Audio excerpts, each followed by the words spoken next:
Before we begin, we publish new content every day, so be sure to subscribe to our channel and ring the bell to get notified about our latest videos.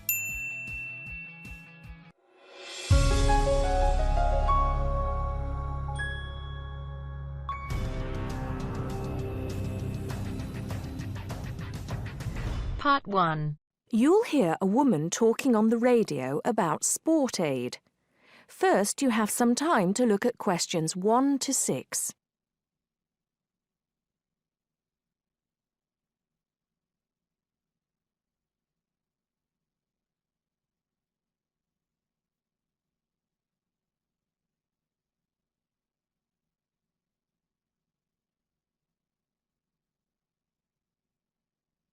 Now listen carefully and answer questions 1 to 6. Hello, you're listening to Redgate Radio and I'm Alex Dunbar. As you may know, people in the city will be taking part in Sport Aid this weekend. Here's Liz to tell us more about this event and how you can get involved. Thanks, Alex. Well, this is the 4th year of Sport Aid, and it looks like it's going to be bigger and better than ever. Sport Aid is organised by the City Council, and it supports a number of different charities, although the main reason for its existence is to raise money to help developing countries. Last year, it raised over £100,000, and that money has helped to make life a little easier for people in many parts of the world. Just to give you one example, the village of Otunga in Chad now has a water supply, meaning that the people no longer have to walk miles every day just to get water. And there are countless stories like that. By contributing to the infrastructure of different regions, it's hoped that things like Sport Aid will enable many more people to climb out of poverty. Another way in which that happens is by giving people the knowledge and skills to earn money. One of the biggest issues facing people in many poorer areas of the world is education. Something that we take so much for granted can be rare and expensive in some regions. Education is seen as key to development, and money from Sport Aid has paid for schoolrooms and equipment in a number of places. So what can you do to help? There are lots of ways in which you can get involved.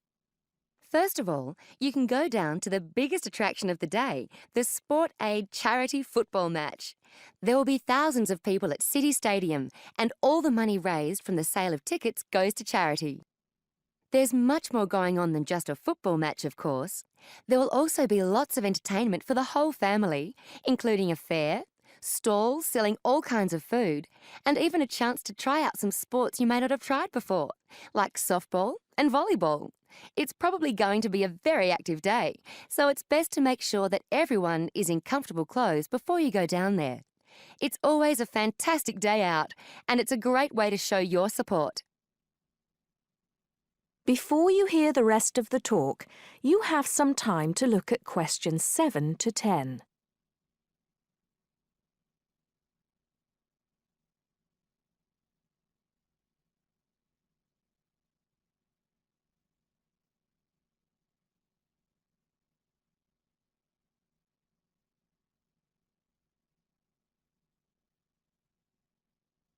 Now listen and answer questions 7 to 10.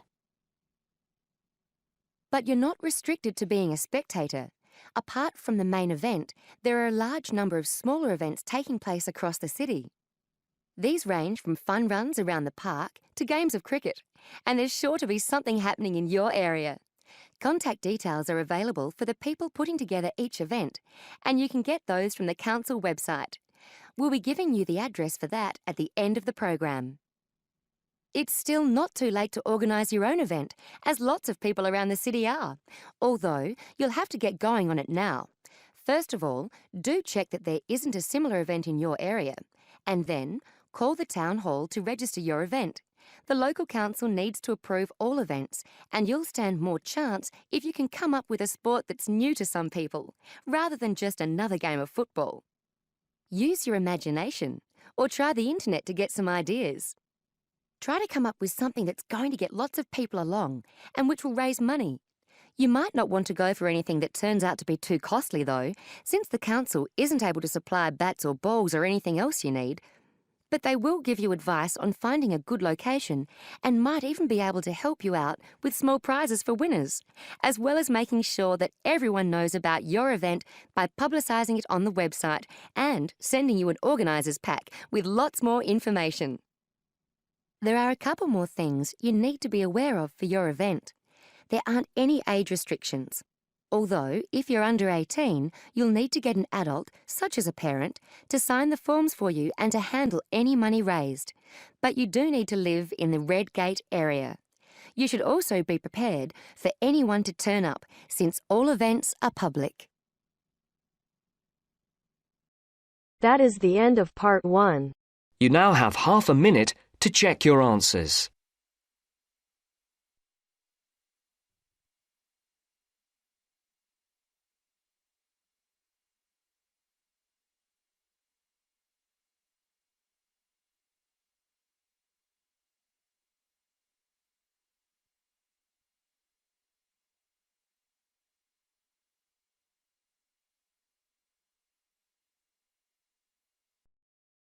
Now turns to part 2. Part 2. You will hear a local radio program about cycling courses in London. First, you have some time to look at questions 11 to 14.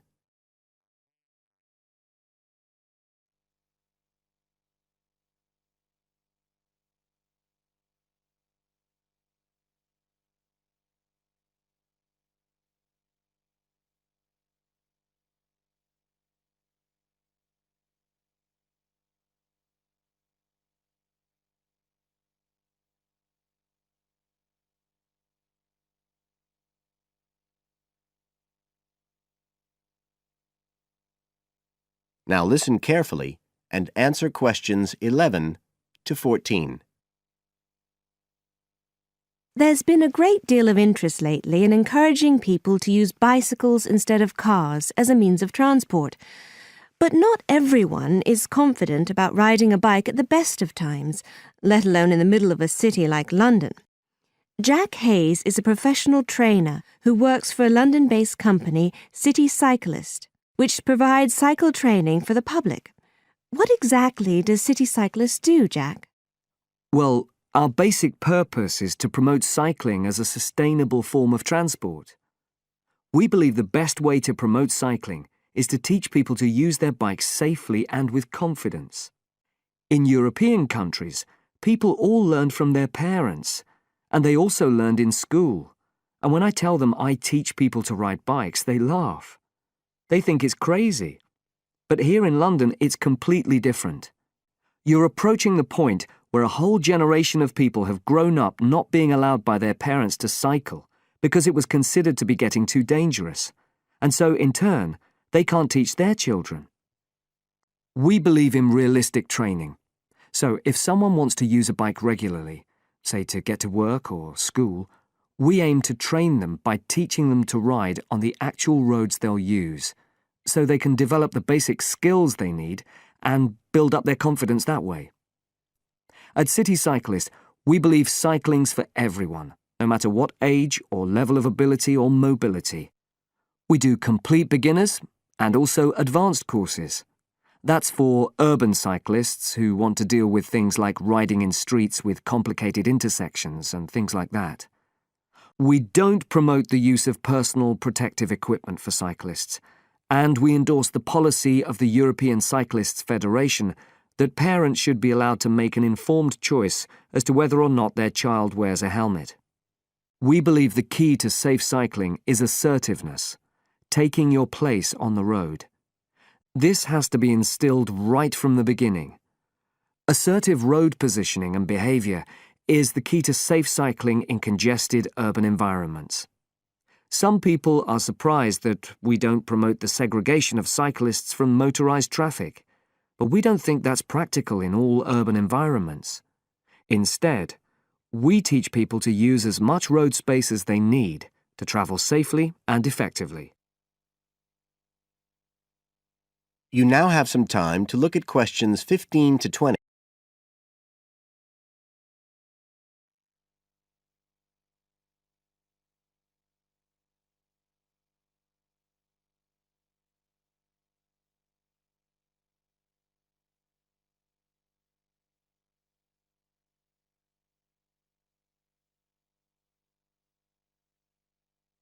Now listen and answer questions 15 to 20. Now, as well as courses for individuals, City Cyclist provides a number of services for organisations. For example, we can deliver fun, safe cycle training activities at schools, arranging courses so that the disruption of curriculum time is kept to a minimum. As well as this, in order to promote safe cycling, we have provided training courses for employees and staff of local councils. And we are also increasingly looking at developing training courses in companies in order to help employers work towards green transport plans by helping to increase the number of staff cycling to work. Right, so that's a brief summary of what we do. If any listeners would like to find out more about the organisation, you can have a look at our website. That's City Cyclist. CITI cyclist.co.uk. And in order to book lessons, you can either phone us on 020 7562 4028 or do it online. There's an application form on our website, and you can just download that and send it in. We charge £27.50 per hour for one-to-one lessons, plus £6 for each extra person. So you're looking at just £39.50 for a family of 3, say. If you've never been on a bike in your life before, we reckon we can get you riding in 1 hour. And for most people, a course of road training usually takes 3 hours. But whether you're a parent or a child, an individual or an institution, we'll be happy to discuss your special needs and make a program just for you. That is the end of part 2. You now have half a minute to check your answers.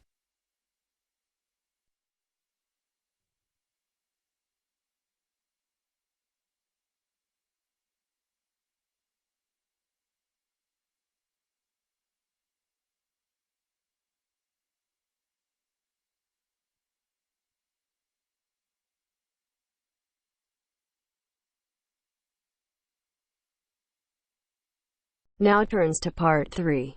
Part 3. We'll hear 2 business studies students, Evelyn and Mark, preparing for a seminar presentation. Before you hear the conversation, you have some time to look at questions 21 to 25.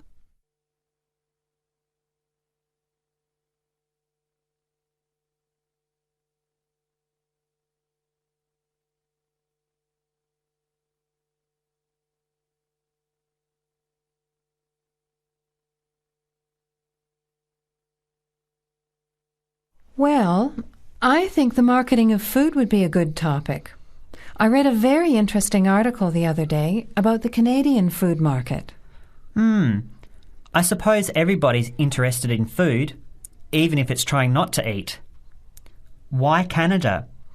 I know that's where you come from, but isn't it just all North America, really? No, that's why I thought this article was interesting.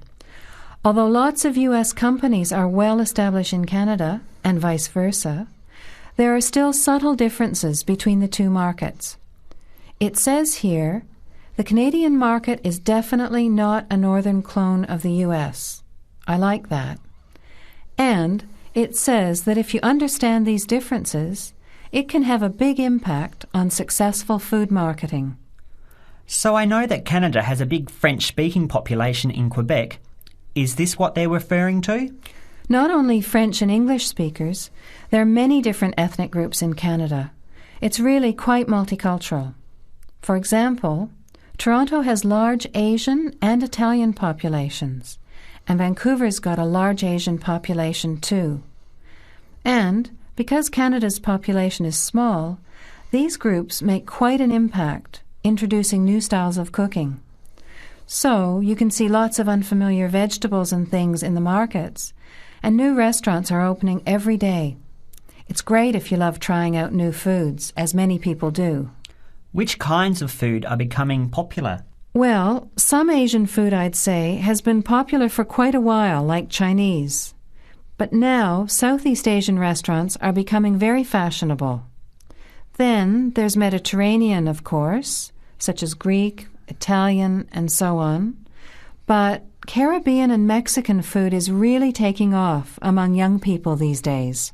So are the supermarkets starting to stock the ingredients that are needed to prepare these foods at home? You know, all those unusual condiments and sauces. Yes, that's right. It's quite interesting going to the supermarket, isn't it? And noticing how they're introducing sections for foods of different nationalities. You can buy quite exotic products locally these days. The article mentioned that 80% of the Canadian retail market is controlled by 8 major national supermarket chains, so that when they introduce changes, they can happen quite rapidly. OK. Well, how are we going to organise this seminar then? I made some notes on the trends in the Canadian market, about changing tastes and also patterns for where food is consumed. I thought maybe we could summarize it into a chart or table and maybe use the overhead projector to present it. Good idea. Maybe I could have a look for similar trends and tastes in Australia and the UK for comparison. Let's have a look at what you found. Before the conversation continues, you have some time to look at questions 26 to 30.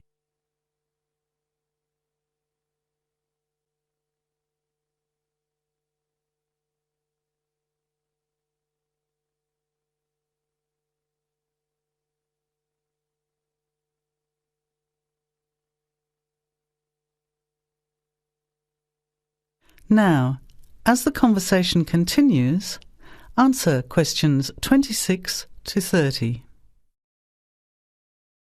The most significant trend, it seemed to me, was that Canadians are definitely interested in healthy food. For example, did you know that salads are the third most commonly eaten food in Canadian restaurants? Really? What about organic food then? Is that becoming more popular? Yes, it's definitely moving into the mainstream compared to a few years ago.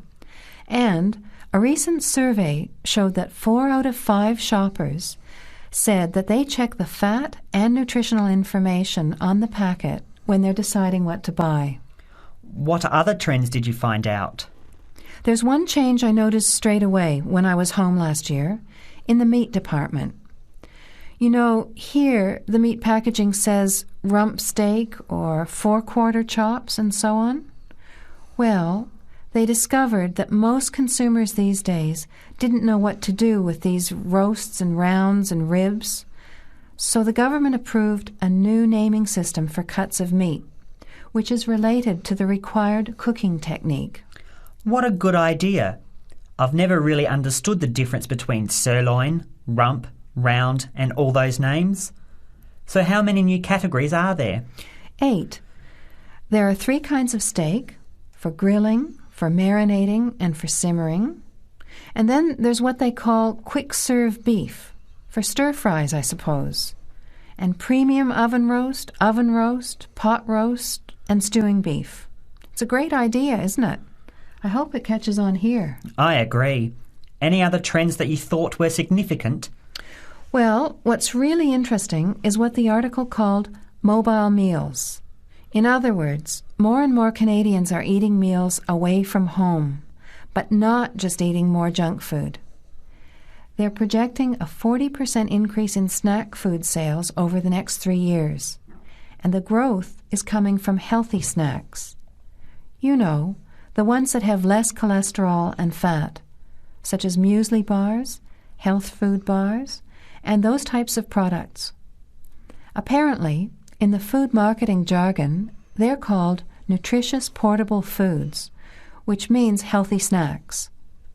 The other major trend is that young people are doing more of the food shopping these days, so marketing has to be aimed more at them, as well as more conventionally at the mother.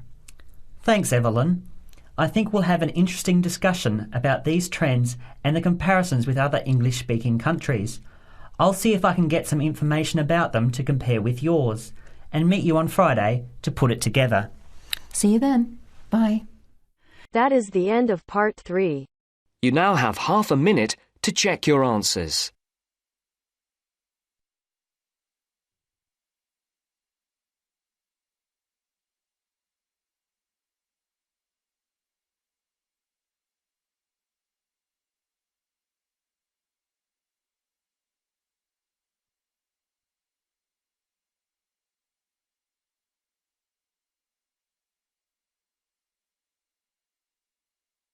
Now turns to Part 4. Part 4. You'll hear a lecturer talking to students about languages. First, you have some time to look at questions 31 to 36.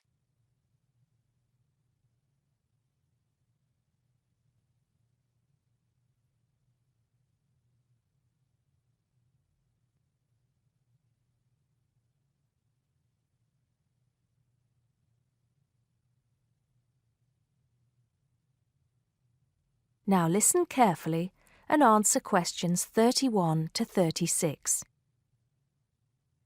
Good afternoon, everybody. Today, in the first lecture on anthropology, we're going to look at languages and how they are disappearing fast and what effect that's having on people and the world as a whole. We hear so much in the news about the possible extinction of animal and plant species in the world. It's a sad thing that one day certain animals will cease to exist.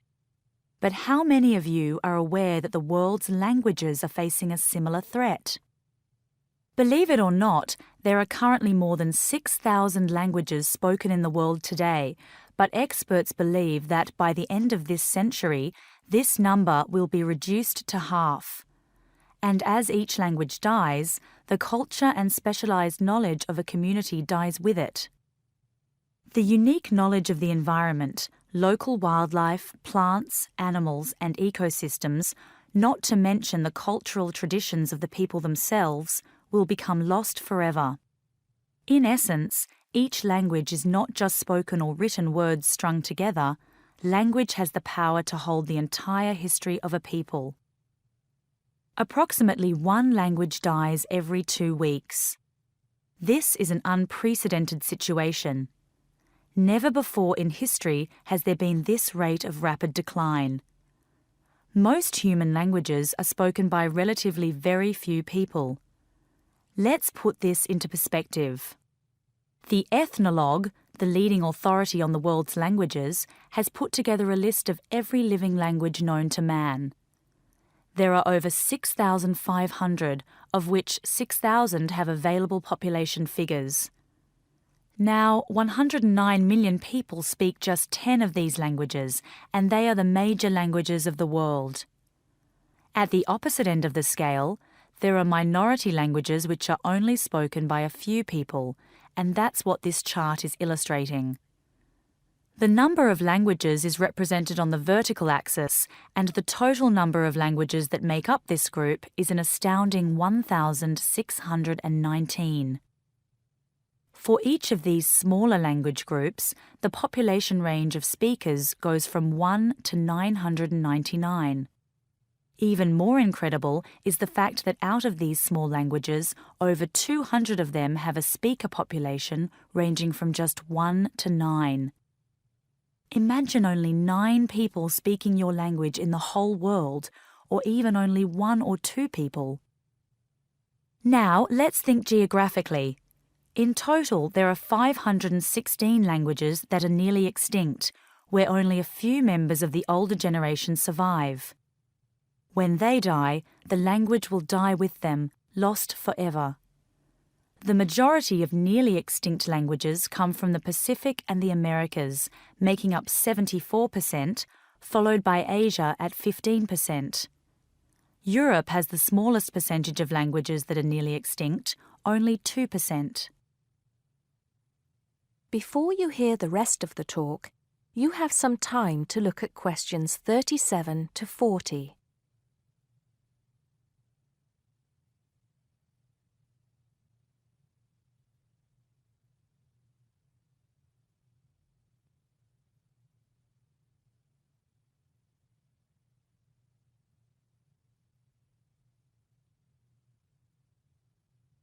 Now listen and answer questions 37 to 40. Entire languages which have survived for centuries are disappearing as we speak. But why is this happening now? There are several reasons for a language's demise. Globalization has made the world smaller, and technology has made it easier for people separated by vast distances to communicate in a common language, which further ensures the growth in economic status for such communities. Minority languages have given way to the main languages of global communication, like English. On a social level, speakers may feel the minority language to be old-fashioned and behind the times. Maybe even speakers are slightly embarrassed to speak the language of their forefathers, identifying more with an international language that brings with it improved economic status. Now, some do argue that a reduction in the number of world languages is inevitable, and anything to ease communication between nations is a good thing, and granted, there is a point to be made there, but what are the long-term implications of this? Consider this. Language, in both spoken and written form, is the vehicle for oral traditions to be passed down through generations. When a language becomes extinct, this link is broken and these oral traditions are lost. This has enormous implications for the identity of a community. We can't stop the changes that are happening in the world, but we can try to keep languages alive through language maintenance programs and by documenting languages before they disappear, so they can be studied and maybe even resurrected in the future. It's also important to remember that many people who speak threatened languages can neither read nor write. Helping them become literate goes a long way towards protecting the language. Preserving a language is not easy, but there have been exceptional cases where languages have been brought back to life. In Ireland, Irish Gaelic, once a dying language, through national determination is now spoken by 13% of the country's population. We'll go into what happened there in more detail in my second lecture. That is the end of part 4. You now have half a minute to check your answers.